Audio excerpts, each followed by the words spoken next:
ये पार्ट 6 है इलेक्ट्रिसिटी का टेंथ के लिए, क्लास 10th के लिए CBSE. An electric heater is used for 220 volt supply and a current of 5 ampere. What is the power? Calculate the cost per hours using heater and if 1 unit cost is ₹6। इतना लिखा हुआ है, question आया हुआ है, sample paper का है। तो देखिए इसमें क्या दिया है, आपको क्या निकालनी, हीट कॉस्ट निकालनी, कॉस्ट ऑफ हीट मतलब एनर्जी कितनी यूज की, ठीक है। तो आपको निकालनी है इलेक्ट्रिकल एनर्जी। पहले तो इलेक्ट्रिकल एनर्जी निकालो। इलेक्ट्रिकल एनर्जी निकालने के लिए सबसे अच्छा फार्मूला है KWH, ठीक है। KWH पावर किस में होनी चाहिए, किलोवाट में होनी चाहिए। टाइम किस में होनी चाहिए, आवर्स में होना चाहिए। तो यहाँ पे पावर कितनी है हमारे पास, पावर कितनी है 220 वोल्ट। पावर निकालने के लिए क्या फार्मूला अप्लाई करना पड़ेगा, V इंटू आई। वोल्टेज कितनी है 220 वोल्ट। आई कितनी है बच्चे 5 एम्पियर। तो इसे मल्टीप्लाई करो तो यू विल गेट 1100 वाट। इसे मल्टीप्लाई करो तो 1100 वाट आएगा। 1100 वाट को आपको किससे डिवाइड करना है, पावर ये वाट में आई, तो पावर को किस में चाहिए, किलोवाट में। 1 2 3 इसे लो तो ये कितना हो जाएगा 1 2 3, ये आ जाएगी 11/10, है ना। 11/10 या 1.1 KW। तो यहाँ पे आपको किलोवाट कितना है 1.1 है।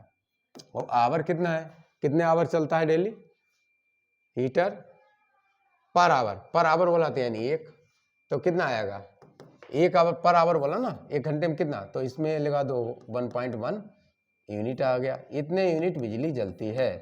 तो कॉस्ट क्या होता है, कॉस्ट इक्वल टू क्या, कॉस्ट इक्वल टू मतलब क्या, number of units into rate. Rate कितना दिया है देखिए, यूनिट है आपके 1.1 यूनिट, रुपीस कितना है 6, तो मल्टीप्लाई होगा तो यू विल गेट 6.6 रुपीस। ये आया, सिंपल क्वेश्चन था। What is it's power, power उसकी निकला ही। देखो ये 2 क्वेश्चन पूछे, एक तो पावर पूछा था और एक आपसे पूछा था कॉस्ट, ठीक है। ऐसे भी क्वेश्चंस आते हैं। इसका और नेक्स्ट क्वेश्चन देखते हैं। ये क्वेश्चन देखते हैं कौन सा है, सीबीएसई में आया हुआ है। An electric heater resistance of 8 ohm draws a 15 ampere current from the service mains in 2 hours. Calculate the rate at which heat is developed in the heater. आपको rate at which heat is develop, पहले आपको heat निकालिए, उसके बाद उसका rate निकालना पड़ेगा। ये ट्विस्ट है इसमें, देखिए ये ट्विस्ट दिया हुआ है, ये ट्विस्ट दिया हुआ है, आपको सीखना पड़ेगा इसके लिए। आपको ये ट्विस्ट दिया हुआ है, ठीक है। इसको कैसे सॉल्व करें, देखिए ये दिया, ये दिया हुआ है। तो इसके लिए हमें क्या करना पड़ेगा, सबसे पहले हीट निकालते हैं। हीट का फार्मूला क्या होता है बच्चे, हीट इक्वल टू होता है I²RT। आई दिया है, आई दिया कहीं 15 एम्पियर, तो 15 इंटू 15 हो गया। आर कितना दिया 8 दिया, टी कितना दिया, टाइम दिया कहीं 2, ठीक है। ये आवर्स में दिया है, आवर्स में दिया है, आवर्स। इसका नोट करना, अगर आप आवर्स में लिखो तो आवर्स में लिखोगे, ठीक है। तो आप इसको चेंज करो, चलो चेंज करते हैं। कितना होना चाहिए, 1 आवर में कितने मिनट होते हैं, कितने सीधे बताते हैं, 1 आवर में कितने सेकंड होते हैं 3600, 60 इंटू 60, है ना। तो कितना हो जाएगा, यहाँ आप लिखेंगे सिंपल, 1 आवर में 60 मिनट होते हैं और 60 सेकंड होते हैं, यानी 3600। अब ये आपका आंसर सेकंड बदल गया, एक्चुअली स्टैंडर्ड यूनिट सेकंड ही था ना, ठीक है। अब इसमें इसको कैलकुलेट करते हैं, ये हीट निकली। आपसे ये नहीं पूछा गया, आपसे पूछा गया rate at which heat is developed, at which heat is developed, किस रेट से हीट डेवलप्ड हुई, ठीक है। तो आपको क्या निकालना है, जो भी आया हीट को उससे टाइम से भाग डिवाइड करना है। टाइम कितना 2 आवर्स, यानी आपको लिखना है हीट अपॉन टाइम। अब टाइम कितना है और हीट कितनी है, टाइम है हमारा 2 आवर्स, तो 2 इंटू 60 कर दो, ठीक है, समझ में आता है। ये 15 इंटू 15 कर दो, जो दिया हीट इंटू 8 कर दिया, और ये दिया 2 इंटू 60। अभी आप देखो ये 60 है, ये 60 है, ये देखिए ये 60 है तो ये 60, ये 60 है तो ये 60, ये 2 है तो ये 2, ये आपका बना है 15 15 जा 15 इंटू 15 8 जा 120 1800 जूल में आएगा, ये जूल पर सेकेंड ये आएगा, जूल पर सेकेंड, जूल पर सेकेंड इतना रेट है।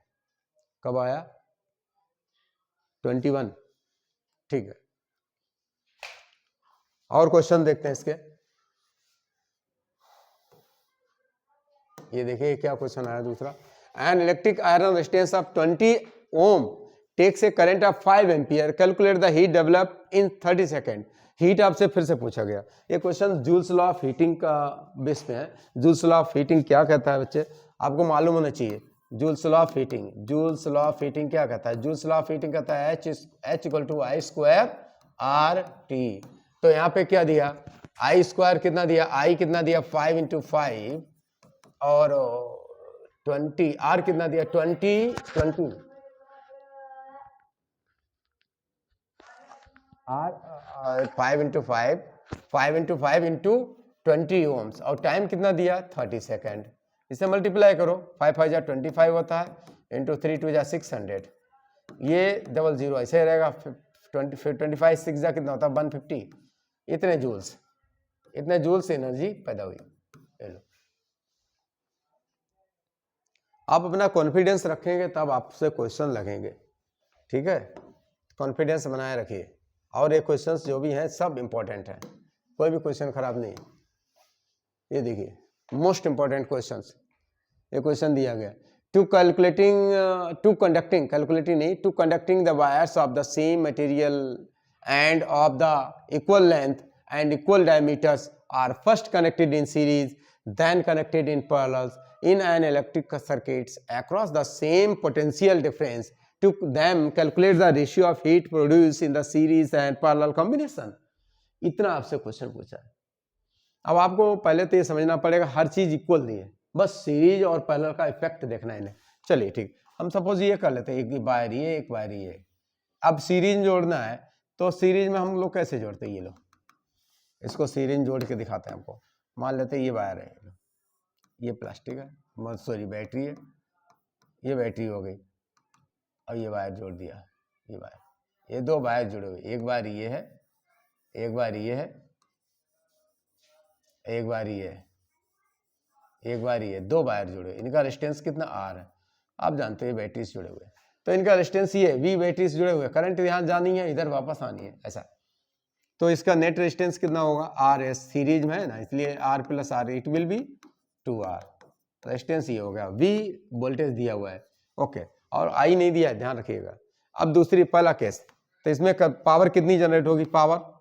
पावर इक्वल टू क्या होता है? उसने बोला हीट प्रोड्यूस्ड।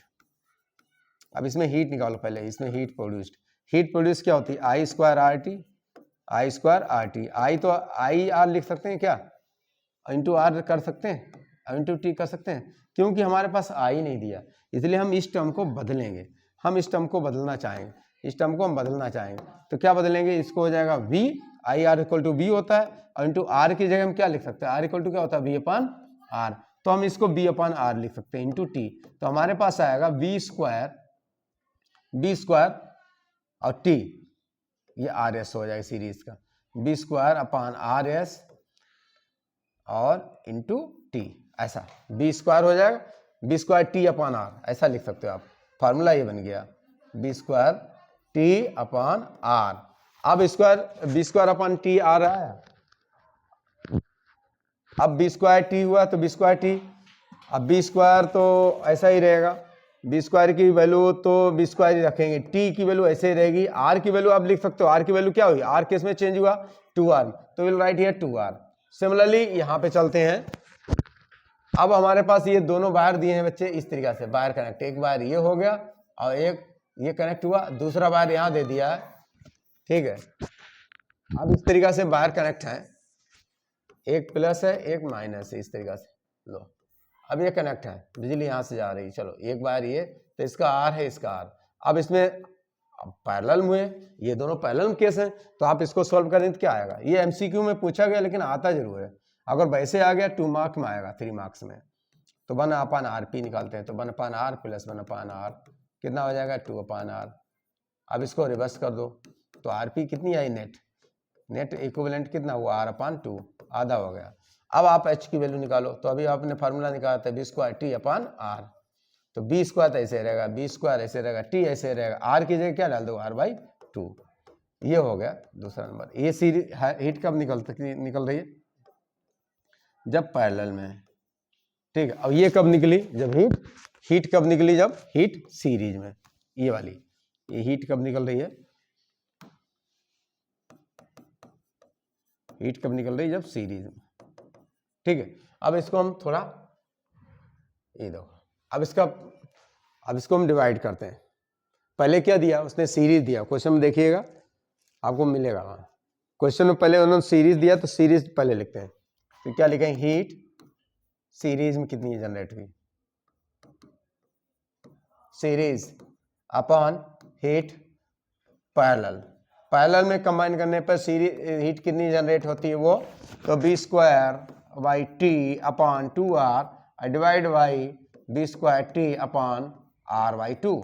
इसको सिंप्लीफाई करते हैं तो b²t/2r तो ऐसे रहेगा, ये बदल जाएगा ना, फ्रैक्शन में जो होता है डिनोमिनेटर होता है वो बदल जाता है, r/2, तो ये r/2 हुआ तो ये हो जाएगा b², r तो ऊपर रहेगा, और ये r/2 क्या हो जाएगा, r/2 इसको सिंप्लीफाई करो तो आपको यहाँ पे सिंप्लीफाई कर लो तो ये आ जाता है 2b²t/r, तो वो हम लिखते हैं यहाँ पर, क्या लिखेंगे 2b²t/r, तो इसको बदला तो r ऊपर चला जाएगा, यहाँ आएगा 2b²t, ठीक है। अब देखो इसे काटो, r से r कटेगा, b²t से b²t कटा, यहाँ 1 आएगा, ऊपर 1 रहेगा, 2 2 जा 4, ये देखो 2 2 बचा, ये एक 2 ये वाला बचा एक वो, तो आपका आएगा आंसर यहाँ पे 1/4, इसे रिप्रेजेंट करता है 1 to 4। ये बहुत कंफ्यूजन है, ध्यान रखिएगा, 1 to 4 ही आंसर है करेक्ट, ठीक है।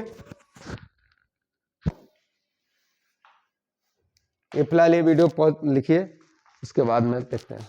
और हाँ, चैनल को सब्सक्राइब करें, शेयर अवश्य करें। Thank you.